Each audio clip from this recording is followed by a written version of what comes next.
And for the commodities market update, we have Damilola Kimbami, Head Research Financial Derivatives Company. Great to have you, Dami. It's Good been a morning, while. laddie. Good morning. Compliments of the season. Compliments of the season, yeah. Even though, you know, a lot of headwinds. Yes. We see a lot of headwinds, you know, trying to not make us enjoy these holidays, but we'll try anyway. We'll make do with what we have. We'll make do. Yes. All right, so we've seen oil range between $65 to $85 region for a while now. You know, it seems, you know, this variant and other matters is still weighing on this market. How are you seeing it? Yes, right now the major concern or threat to oil prices right now is the Omicron variant, which is the new COVID variant. And we're already seeing a lot of countries impose lockdowns, travel restrictions, and what have you. But ironically, OPEC and its allies, they're actually a little bit optimistic about the impact of Omicron. They just released their forecast for 2022. They increased the demand forecast by 1.1 million barrels to about 99.13 million barrels for Q1 2022. So they expect the demand, oil demand, to increase in Q1. And they're saying that they feel that the impact of Omicron on oil demand will be mild relatively. And I think that oil prices will remain around this level towards the end of the year. I mean, we will. This is Channel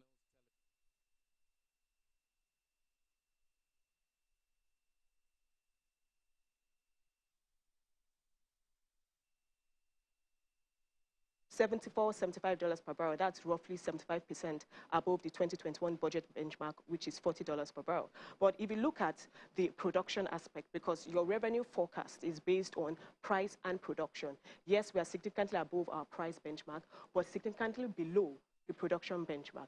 OPEC's December report, which was showing production levels for November, revealed that our production levels increased marginally to about 1.4 million barrels. But that's still even below our OPEC quota, which is 1.66 for December, and about our budget, which is about 1.8. Right. So if you add all that together, at the end of the day, we're still not going to meet our revenue target, and that would affect the FAC distribution, that would affect external reserves, which you notice that has been declining, which is about $40 billion right now. Got to that 40 mark. Exactly.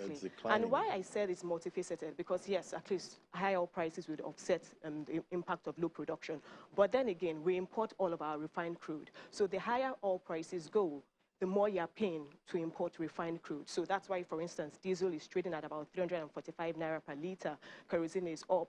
Petrol prices most likely would increase early next year, because the government has said that subsidy removals will kick in. And once subsidies are removed, the retail price of petrol would increase. So for Nigeria, it's multifaceted. There's the good, there's the bad. So at least for the next couple of weeks, let's hope that oil prices will stay around this level. For 2022, we have a lot to look forward to in terms of rising prices of. Yes. We also have cooking gas. You know, that one has surged. Yes, exactly. Yeah. And that's the problem, because as long as oil prices continue to increase, and gas prices too have been increasing for several reasons. There's the geopolitical tension. You know what is happening between Russia and Ukraine. You know, at a point in time, even UK had the energy crisis. China too couldn't produce. There was that shortage. So that affected gas prices. And it's going to continue. And right now, a 12.5 kg cylinder of gas is trading at above 10,000 naira, and it could even increase further. And for Nigeria, there are two factors that are affecting gas prices. One is the domestic supply. We're having constraints there, which the government is trying to address, plus the international price of gas. I saw the headline today about the government talking about increasing supply.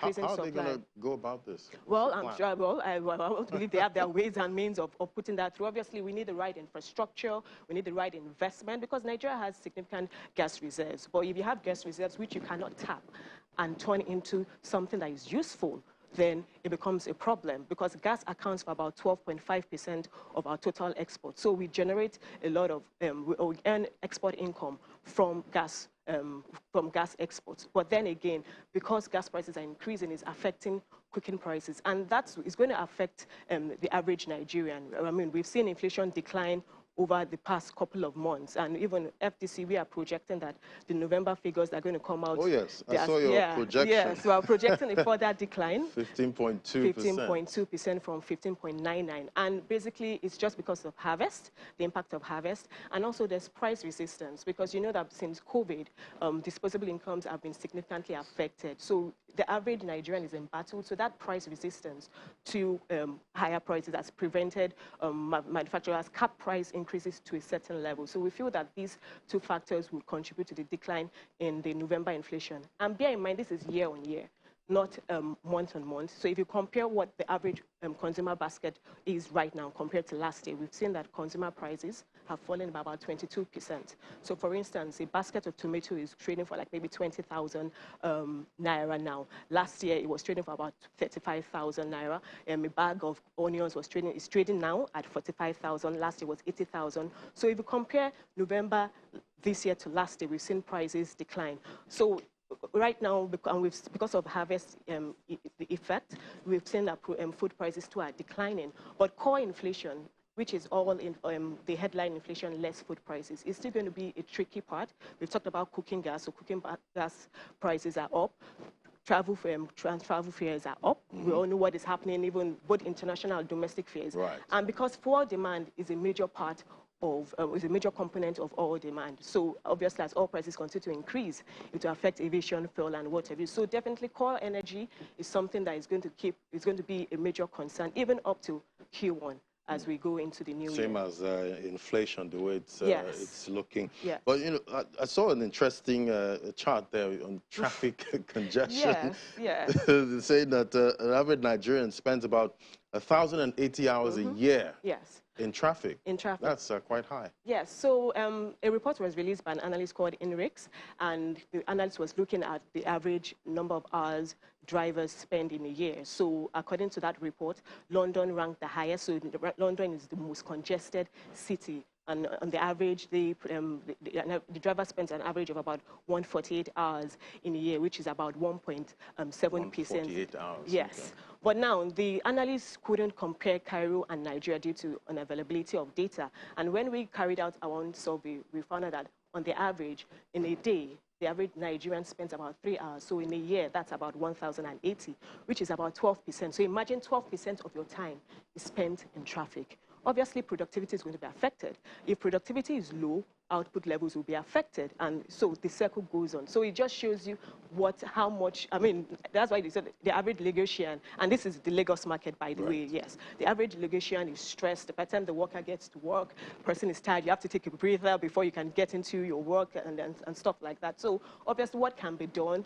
We know that now a lot of companies are adopting this hybrid means of working thanks to COVID in a way. Because, so virtual work, yes. And once fuel subsidies are removed and the retail price of petrol goes up, we're going to see a lot of people are going to start carpooling, or we could even switch back to full remote working instead of going to the office. And obviously, we also need to invest in our transport sector and transport infrastructure. Yes, I know that in the Q3 numbers that were released, the transport sector was one of the fastest growing sectors. So, I mean, we've seen a lot of infrastructure projects going on by the government, and this, we feel the gains will start to reap sometime middle of next year. But obviously, we have better road networks, invest in your rail, invest in your water, invest in your airspace. I think that, to an extent, will address the traffic congestion. Look at Lagos-Ibadan Railway now. I mean, it's a major game changer. So if that happens, you see a lot of people start shifting towards the cities outside Lagos, and that reduces and addresses the congestion in Lagos. All right. Well,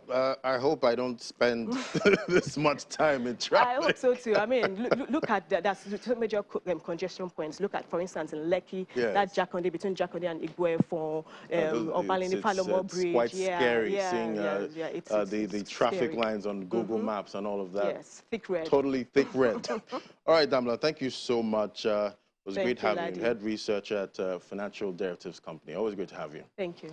All right, we'll take a moment now to stay with us. This is Business Morning.